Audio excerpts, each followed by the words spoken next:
How do you create a sustainable business? Well, there are a lot of misunderstanding behind the word sustainable. And the first one is that most of us will probably hear in the word sustainable, especially when we are younger or starting in our entrepreneurial journey. Most of us will hear the financial side of the business because that's the first thing that we wonder about, which is, am I going to be able to generate income with that business? So sustainability obviously means that it can bring enough money, enough revenue, enough wealth for enough time, and without having to reinvent and over-invest in the business. That's the financially sustainable piece of the business. Another layer of sustainability is the relevance with your market. Sustainability is, by definition, defined by the amount of time during which your potential ideal most successful client will see your offer as relevant, right? I remember and I will talk about my example as a graphic facilitator, which consists of drawing and representing visually conversations as they happen in life. I was doing this and I thought, this is a forever skill. There's a market forever, but that skill was dependent on the fact that I could be in person together in the same room with people. And in 2020, I could not do that because there was COVID. So this is an example for how sustainable or not your business might be. Market demand, that's another layer of sustainability. And then the third one that I'd like to spend a little more time reflecting on today is, are you going to be able to run this business, deliver the craft, help your clients from an energetic sustainability or spiritual sustainability standpoint? Are you going to be able to grow through the moments, the ups and downs, the difficult moments that you will have to run into at some points in your business journey? Because it's not if they're going to happen, it's when they're going to occur. There will be times when you will be doubtful or discouraged or just tired, exhausted, worn out by your activity, by your business. And so the question is, are you going to be able to go through those moments? Right? Sustainability in that case can also mean, with your health. I remember in 2018, I told most of my clients that I wouldn't be um, traveling as much. I would start using Zoom more. And I was a little bit of a precursor then because I did not see myself continuing to travel as much as I did. So it was a choice. It was a business decision to make sure that I would be sustainable, and I could carry on doing the work that I do without having to endure the cost, the physical, emotional, energy cost of traveling. Yes, traveling is not always fun. It can be draining. It can be draining. So how do we figure this out? How do we know that we can be sustainable at that level? I'm not going to talk about today in this video about the financial and market sustainability, and there are other layers, by the way, too. But as far as your relationship with the work is concerned, how do you know that? How do you figure this out? There's not a magic wand. There is not a secret recipe here. In my experience and with my data, with my research, because I help dozens and dozens of people who have that question, statistically, those who succeed the most will have a tendency to practice and really practice and practice and practice their skill as much as they can. They will also deliberately and in a disciplined way seek training, seek guidance, from mentors, from people who have more experience than them in their field. And there are more and more fields, because we, in the expertise industry, in the professional services industry, in the B2B, in the service-based business industry, um, it's not regulated. There's a lot of possibilities. There's a lot of freedom, like coaching, for instance. You can establish yourself as a coach without having a certification, right? It's better if you have one. It's better if you, I highly, highly, highly recommend that you seek training for a long time, through supervisions and feedback circles. Like, it's a better way, in my opinion. But a lot of people invent themselves and decide to be a so-called expert, a so-called professional in their field without having proper training. And down the road, they realize that they are not cut for this work, and they don't sustain the work. They don't have enough depth. They didn't hear the stories from those more experienced. They didn't get enough skills that help them to balance out and not to be too obsessed, too much drawn into their art and their skills. And so that's one way to be more sustainable. You're probably familiar with the concept of ikigai, which means really finding um, the work that you not only love, that people are willing to pay for, that has an impact, and that has meaning and significance, and that contributes to a wider community. If you don't know about this concept, look it up. Ikigai, Ikij, sorry, AI, ikigai. And so we're talking right now about the circle in ikigai, the facet of ikigai that corresponds to you. How do you love this work? Are you able um, to continue to do it for the rest of your life, right? And it's I guarantee you, not every facet of your work, of your craft, you will love. Some of it you will love, but a lot of it you will not love. You will not love. But will you be able to find and strike that balance?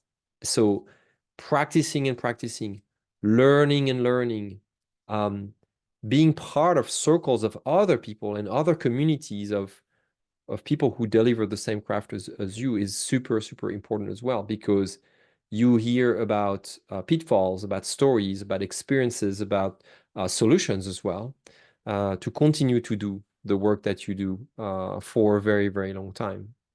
I've been practicing consulting for 32 years, coaching for about um, 22 years, about 22 years. Got my first training and certification in coaching.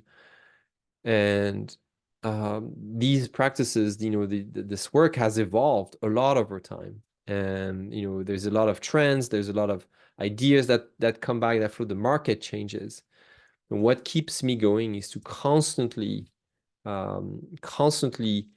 show up in a disciplined way and bring to the table the best that I can, make my clients successful, deliver high standard, high quality service, have my clients back, really focusing on the quality of the work will get me through the most impossible parts of my journey. And God knows, and some of you know that there's been some impossible phases in my journey. So I hope this helps you also reflect, because this is not a message just for the beginners. I may have make it sound in the beginning of the video like this was for those starting their entrepreneurial journey, but I think it's for all of us.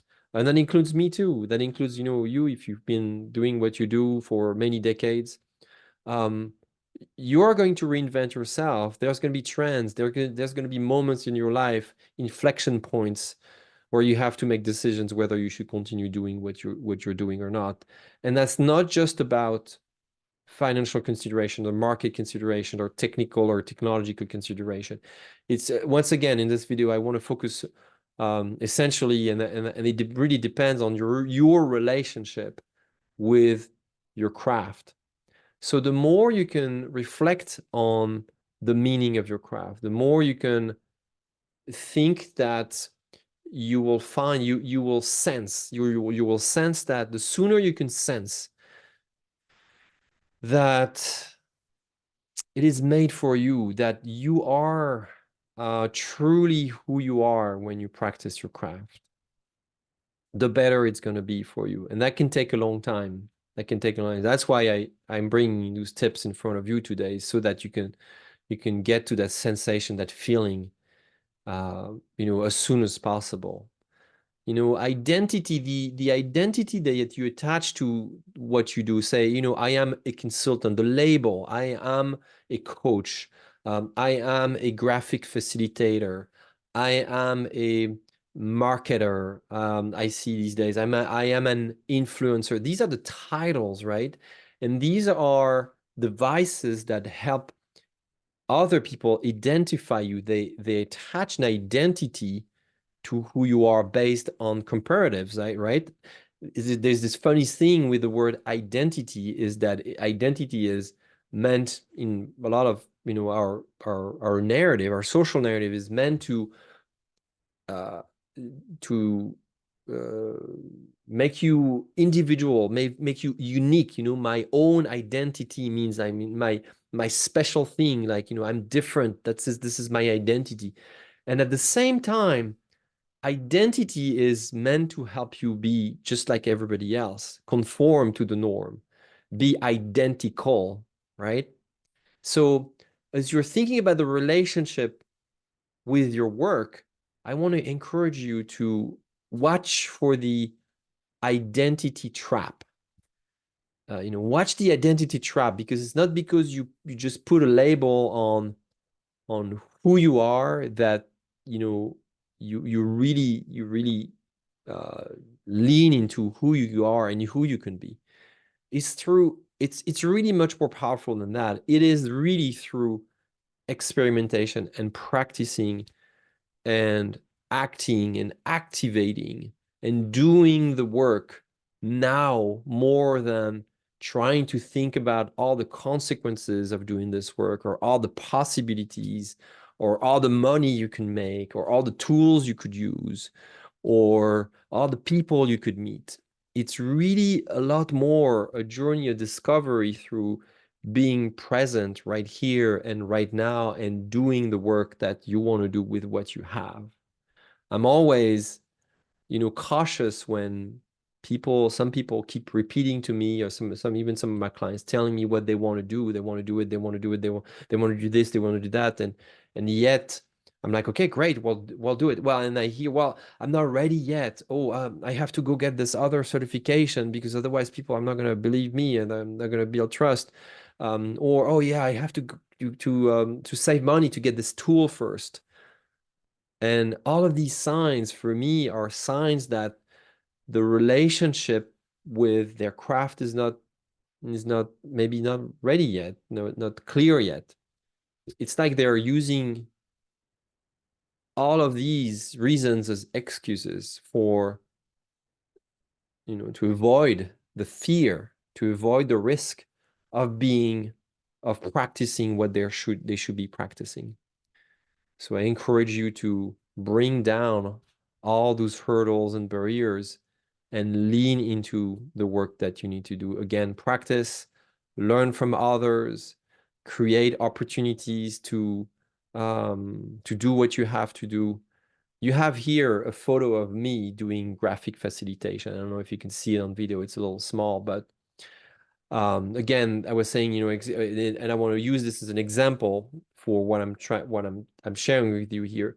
When I started doing graphic facilitation, I didn't go look for the fancier or all of this. I didn't ask for permission. I didn't establish my business. I just grabbed a notebook, sorry, and pen, and I started visualizing the conversation that my colleagues were having, visualizing my own ideas.